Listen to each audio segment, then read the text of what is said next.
किसी छोटे शहर के व्यस्त रेलवे स्टेशन पर एक भिखारी अपनी रोजमर्रा की जिंदगी जीता था। उसका काम बस यही था, यात्रियों के सामने हाथ फैलाना और जो भी सिक्का मिल जाए उसी से पेट भर लेना। एक दिन जब वह हमेशा की तरह डिब्बे में घूम घूम कर भीख मांग रहा था, तभी उसकी नजर एक लंबे सूट बूट पहने शख्स पर पड़ी।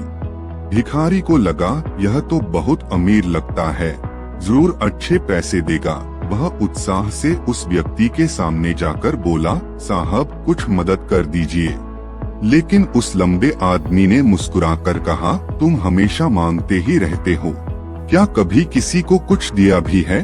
भिखारी हैरानी से बोला, साहब मैं तो गरीब हूँ, मेरे पास देने लायक क्या होगा, मेरी तो औकात ही सिर्फ मांगने की है। उस आदमी ने गहरी आवाज में जवाब दिया, जब तुम देने की ताकत नहीं रखते तो मांगने का भी हक नहीं रखते। मैं व्यापारी हूँ और व्यापार हमेशा लेन देन पर चलता है।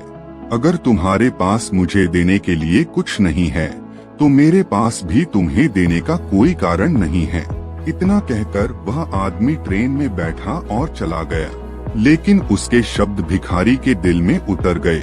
उस रात भिखारी देर तक सोचता रहा, शायद मुझे भीख इसलिए कम मिलती है क्योंकि मैं बदले में कुछ दे नहीं पाता। 2 दिन तक यही सवाल उसे सताता रहा। फिर तीसरे दिन स्टेशन के पास खिले फूलों पर उसकी नजर पड़ी। उसके मन में एक विचार आया, क्यों न मैं भीख देने वालों को बदले में फूल दे दिया करूं। उसे यह ख्याल अच्छा लगा। उसने कुछ फूल तोड़े और अगले ही दिन से जो भी यात्री उसे सिक्के देता वह मुस्कुराकर बदले में एक फूल थमा देता। लोग यह देखकर खुश हो जाते और फूल अपने पास संभाल कर रख लेते। धीरे धीरे यात्रियों को उसका यह अनोखा अंदाज पसंद आने लगा। अब लोग सिर्फ सिक्का नहीं देते थे बल्कि खुशी खुशी उसकी मदद करने लगे। भिखारी समझ चुका था कि यह लेन देन का नियम सच में काम करता है। दिन बीतते गए और फिर एक दिन वही लंबा आदमी दोबारा उस ट्रेन से गुजरा। भिखारी उसके पास भागा और बोला, साहब आज मेरे पास आपको देने के लिए फूल हैं। आप मुझे कुछ दीजिए और मैं बदले में आपको यह फूल दूंगा। आदमी ने मुस्कुराकर उसे पैसे दिए और फूल स्वीकार कर लिए। फिर बोला, वाह अब तुम भी मेरी तरह व्यापारी बन गए हो। पहले सिर्फ मांगते थे, अब देने भी लगे हो। यह सुनकर भिखारी के चेहरे पर चमक आ गई। उसने महसूस किया कि वह सचमुच बदल गया है।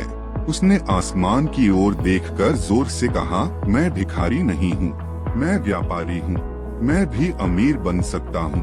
कुछ महीनों तक कोई उसे स्टेशन पर नहीं देखा और फिर 6 महीने बाद वही स्टेशन। 2 सूट बूट पहने व्यापारी ट्रेन से उतरते हैं। उनमें से एक मुस्कुराकर कहता है, क्या आपने मुझे पहचाना? दूसरा व्यापारी हैरानी से बोला, नहीं, लगता है पहली बार मिल रहे हैं। पहला व्यक्ति बोला, नहीं, हम तीसरी बार मिल रहे हैं।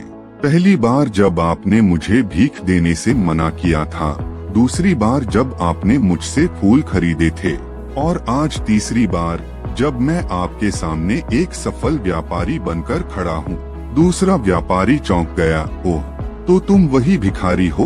वह मुस्कुराया और बोला, हाँ, लेकिन अब मैं भिखारी नहीं हूँ, आज मैं फूलों का बड़ा व्यापारी हूँ। लोगों ने मेरे फूल खरीदे और मैंने उस छोटे व्यापार को इतना बढ़ा दिया कि आज मेरे पास अपना कारोबार है।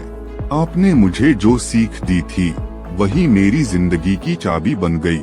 दोनों व्यापारी हाथ मिलाकर हंस पड़े और चलते चलते बातें करने लगे कि असली सफलता की शुरुआत सोच बदलने से होती है। तो दोस्तों, यह कहानी हमें यही सिखाती है कि जीवन में कुछ पाने के लिए पहले कुछ देना पड़ता है। अगर हम खुद को छोटा समझते रहेंगे तो दुनिया भी हमें छोटा ही समझेगी।